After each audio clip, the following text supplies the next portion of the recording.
The city awoke beneath a sky brushed with golden light, glass towers shimmering like blades against the dawn. Inside the tallest of them, Grant Industries, life moved with a rhythm as sharp as clockwork. Polished shoes echoed across marble floors, the scent of expensive coffee floated through the air, and people moved with the precision of a well-oiled machine. At the center of it all was Alexander Grant, the CEO, a man who lived by numbers, logic, and control. He was known for being unshakable, a man who didn't believe in coincidences or emotional detours. His suits were always perfectly pressed, his meetings started at the exact minute scheduled, and his life, much like his empire, was defined by order.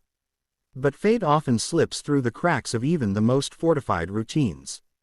That morning, as Alexander strode through the glass doors of the lobby, the usual buzz of greetings followed him. Assistants nodded, guards stood straighter, and employees lowered their voices. He moved past them all with the same indifference he always carried, until a small tug stopped him. He turned, frowning slightly, and found a little girl standing there, no taller than his briefcase. Her hair was tied in two uneven braids, her cheeks pink from the morning chill, and her tiny hands clutched a pink lunchbox covered in faded unicorn stickers. She looked up at him, eyes bright and trembling with innocence, and whispered, "You forgot your lunch, Daddy." For a moment, everything in the lobby froze. The receptionist stopped typing mid-sentence, a courier halted with an envelope halfway out of his bag, and even the security guard at the door forgot to blink. Alexander Grant, the man who had been on the cover of Forbes, who negotiated billion-dollar deals with ruthless precision, was staring at a 6-year-old calling him Daddy. His brows furrowed slightly, then softened as he knelt down so that he was eye level with her. "I think you might be mistaken," he said gently, his deep voice quieter than usual. "I'm not your daddy." The girl's little face crumpled in confusion. "But Mommy said to give this to Daddy before he goes to work," she said softly, her lower lip trembling. "She packed your sandwich and juice and she said you'd forget it again."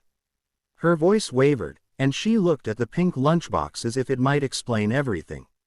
Alexander hesitated, his heart giving an unfamiliar ache. He didn't know this child, yet something about her tiny voice saying, "Daddy," stirred something deep inside him, something that had long been buried under layers of silence and years of solitude. He took the lunchbox carefully, afraid she might cry. "That's very kind of you," he murmured, managing a faint smile. "What's your name?" "Lila," she said, sniffling slightly. "Lila," he repeated softly. "That's a beautiful name. Where's your mommy, Lila?" Lila turned and pointed toward the revolving doors at the entrance. "She was right there," she said, but before Alexander could follow her gaze, the doors spun open and a young woman burst inside. She was breathing hard, her hair loose from its bun, her eyes frantic until they landed on the little girl. "Lila," she cried out, rushing forward.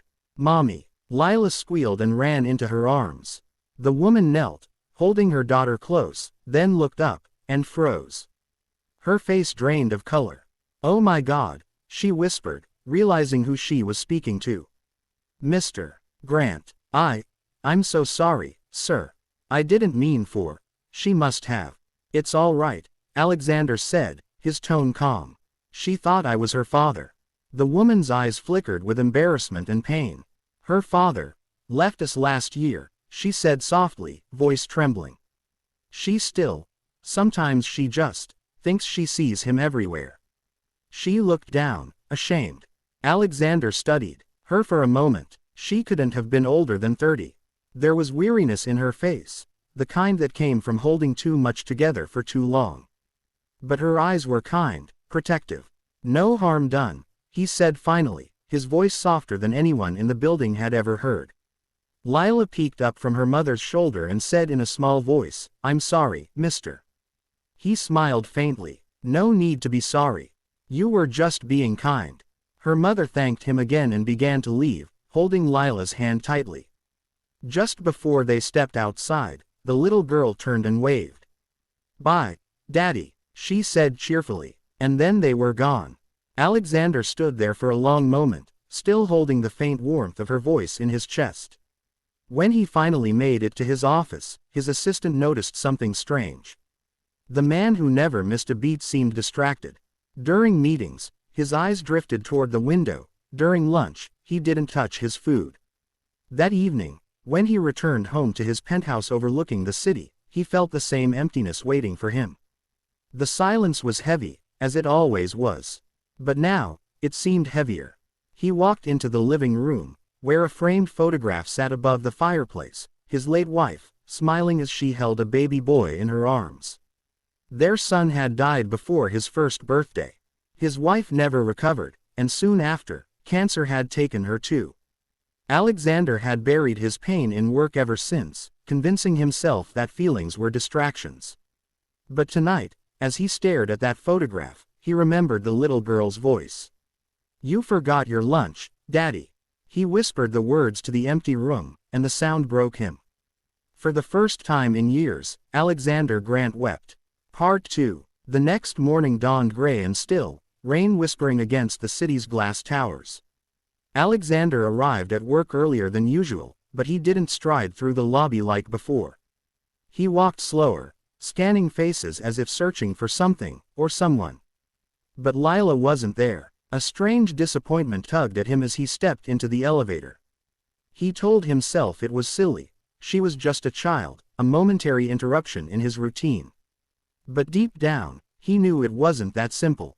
Something about her had touched a part of him he thought had died long ago.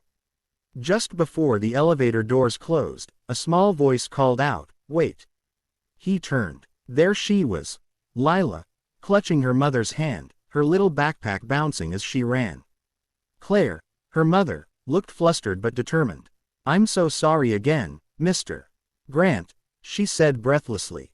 "I came to drop off my job application at the HR desk, and she insisted on saying thank you for yesterday."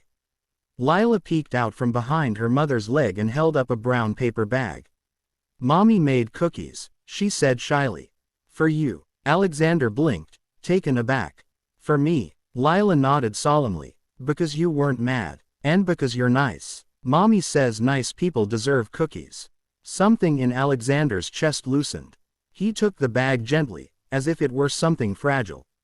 "Thank you, Lila. That's very thoughtful." Claire smiled awkwardly. "We'll be going now. I don't want to take up your time." But Alexander stopped her. "Wait, you said you're applying for a job here." "Yes, sir," she said carefully. "An administrative position. I used to work in HR before my husband left. I've been doing odd jobs since then, but I really need something stable." He studied her face. The quiet strength behind her nervousness, the way she stood protectively close to her daughter. "Come to my office in 10 minutes, he said. She blinked. "Sir." 10 minutes, he repeated simply, and turned away. When Claire entered his office, she looked uncertain. Alexander was at his desk, the bag of cookies open beside him. "Chocolate chip," he said lightly, almost smiling. "My wife used to bake these for me. They taste almost the same."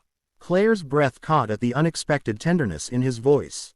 "Thank you," she said softly. He nodded, then looked at her file. "You're hired," he said simply. She stared at him in disbelief. "But sir, I haven't even interviewed yet." "I've read your record," he interrupted gently. "You're experienced, capable, and hardworking. Besides," his eyes softened as they flicked toward the lobby memory that still lingered between them. "Your daughter seems to have excellent judgment."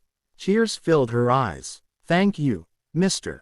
Grant. You have no idea what this means to us." "I think I do," he said quietly. Before she left, Lila ran up to him and hugged his leg. "Don't forget your lunch tomorrow, okay?" she said with a giggle. For the first time in years, Alexander laughed, a real, unguarded laugh that made the whole office turn in surprise.